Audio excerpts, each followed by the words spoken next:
One of the most commented things on my Instagram is, how are you so flexible and how can I be so flexible? So you asked for this. I am here at Lattice and we're gonna do flexibility.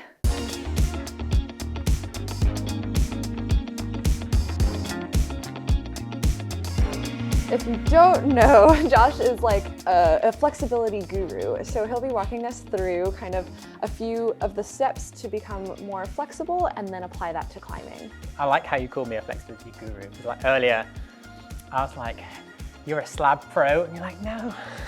I'm like, don't call me a pro. The internet will hate me. Also like imposter syndrome because Anna is way more flexible than me. But I have been coaching flexibility with a lot of clients for at least 2 years now and kind of gone through this whole journey of getting flexible myself. So I think what I can bring to the table here is experience of coaching people which are not very flexible and also going through that journey myself, like finding it hard to touch your toes. And yeah, I think I'm quite flexible now. So what we're going to do is build flexibility training for a bit of a narrative, and we're going to go through 3 steps in flexibility training. Step 1 is just working on your passive flexibility. This is what you'll see if someone can like drop into a front split or a side split. That is a display of passive flexibility. They're not demonstrating strength necessarily there or being able to lift their legs into like high positions. And that's what you need to do and establish first before we go to the next steps. So we're going to look at the pancake. Yeah, I love me the pancake. And so, well, most people when they hear pancake, they're like the food, like pancakes, get confused. A pancake essentially is a straddle. So you're sat on the floor, you open up your legs as wide as possible, and you fold in. Now the reason this is such a cool exercise for climbers as well is it develops a lot of things. Firstly, your hip adductor flexibility, so inner thighs. Okay. When you open your legs like this is like your side split. And then when you have to fold into it, your hips need to rotate and you lengthen your hamstrings doing it as well. So 2 major hip muscle groups, adductors, hamstrings, are developed doing this one exercise. So if you had one exercise to choose and do it really well, I quite like this one. I also think it develops amazing flexibility for like heel hooks, being able to lift your leg up and high out to the side because it's hamstring as well. The end goal of a pancake is basically going flat, chest to floor in this position. So I guess I'll just like kind of put my legs out like this. Yeah. That's okay. And then I'll tilt until I'm on the floor. Yeah, so most people can't do that. This is the end goal of a pancake, but this is probably going to take people between 6 months to like a year and a half, maybe even longer to develop, depending on where you start. And there's a few things with this. We can go wider or slightly narrow with the legs. The narrower we are, the more hamstring focused it is. And the wider we are, the more we're benefiting from hip adductor flexibility.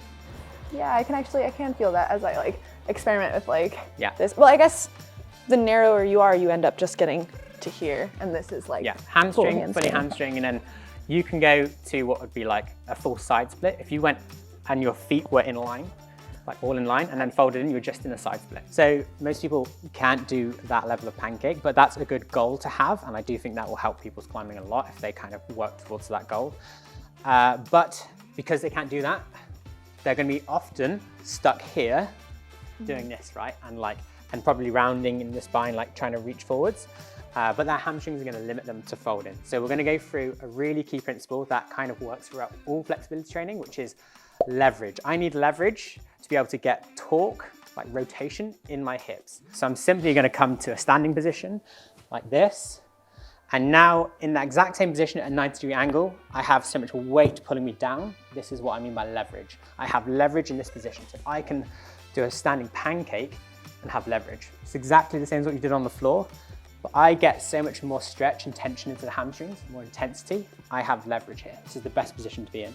Most people are not going to make a jump from a standing pancake where they're starting to get past this 90-degree mark to then going all the way to the floor and then kind of getting there, but still being quite stuck. We're going to have a sliding scale where we move from a standing position to a seated position to on the floor position. Here's a good example, exercise ball. This is actually quite nice to help my hips roll into it. The aim here is that my legs are at an angle and I want to get my chest, my torso, parallel to the floor. Once I can do this, you can see how I'm getting close to this fully forward-leaning pancake that Anna was doing to start with. On that sliding scale, I'm going to progressively make this object smaller and I can also use yoga blocks and go from 2 yoga blocks, 1 yoga block. Eventually, over the months that you're training, you're going to end up on the floor, getting your chest down to the floor. In training, we have a principle called progressive overload, which is you add weight into an exercise to gain strength and gain. Sure, of course. So over the time, your body comes accustomed to a certain amount of weight, and you want to add more and more over time so you get stronger and stronger, rather than plateau. In flexibility training, we can introduce a new principle, which is like progressive underload. So the weight assists me in a stretch. And I'll use this in my pancake training to get deeper into the stretch and help pull me down. Oh, interesting. Right, so this is pulling me into the stretch. But over time, I want to be able to maybe make this 5 kilos and then even nothing at all. And I want to use the strength of my hip flexors to pull me into this pancake position. So I'm reducing the weight over time to increase my strength. So this brings me nicely to like our second point, which is going to be active passive deficit. When I'm using a weight, it's assisted, and although my muscles are being pulled into it, I'm still going to call this like passive flexibility because it's just like a partner stretch, having someone pull you into it. That's the assistance. Over time, I want to be able to move under my own strength, and this is active flexibility, being able to hold a position. The really nice way of illustrating this is with a side split. And so we're going to go through a passive side split position versus an active side split position. And in climbing, because we want to be strong in all positions, we really want to bridge the gap of what we can achieve passively versus what we can achieve actively.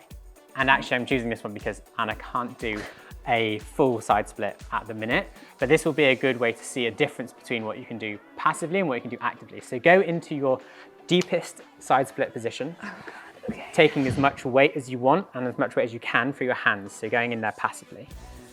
So this is a passive side split.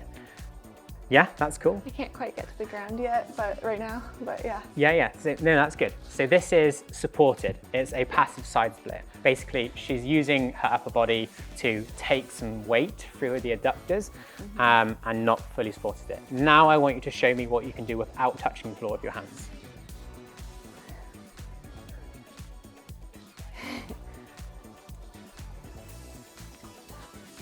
Okay, don't hurt yourself. Like, I haven't tried it, so it's hard to know. If I was doing this as a test, I would say a position you can hold for approximately 30 seconds, rather than just like an all-out 5-second max. It's a bit risky, maybe. I'm like sliding. Yes, so you're squeezing the floor to hold that position. Okay, all right. Okay, this one I think I could hold. Yeah.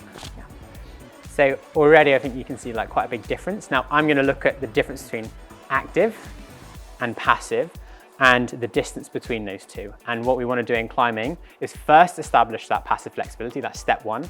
And step 2 is to bridge the gap between your active and passive step. That's building strength in the agonist, the muscle that is working. So building strength in the adductors. That's active passive deficit.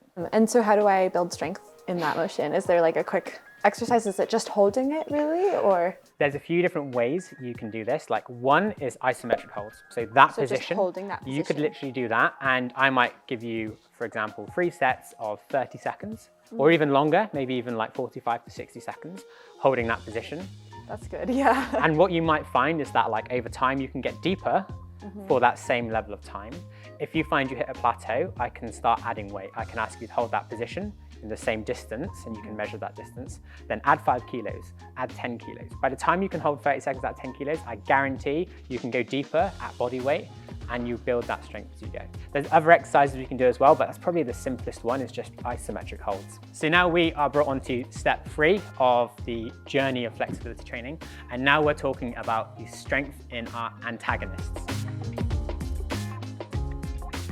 Some people will call this mobility training. You'll see this as people like maybe standing up against the wall and they lift their leg and try and touch footholds and stuff like this. There's like loads of really interesting and fun ways of doing it. I would focus on one leg at a time. If you really struggle with this, first, you need the flexibility, by the way. If you can't lift your foot up off the floor, it's because you don't have the passive range of motion. You've skipped a step, basically. But say you can do this, I want you to just lift one foot up off the floor at a time. So just put your hands over this side, lift the leg. Good, Whoa. and down. And then you can do the other side. This is where I'd start if you're really struggling. You can then also, I can give you an object to lift over. So move your foot to this side and move your foot to this side. And I can make that object taller and I can make that more challenging. really simple. Now we can make it more challenging and you can do both legs at the same time, hands in the middle. Yeah, both legs, good. You want to progress the range of motion rather than the height, then you put your hands here. Lift again, now hands here, lift again.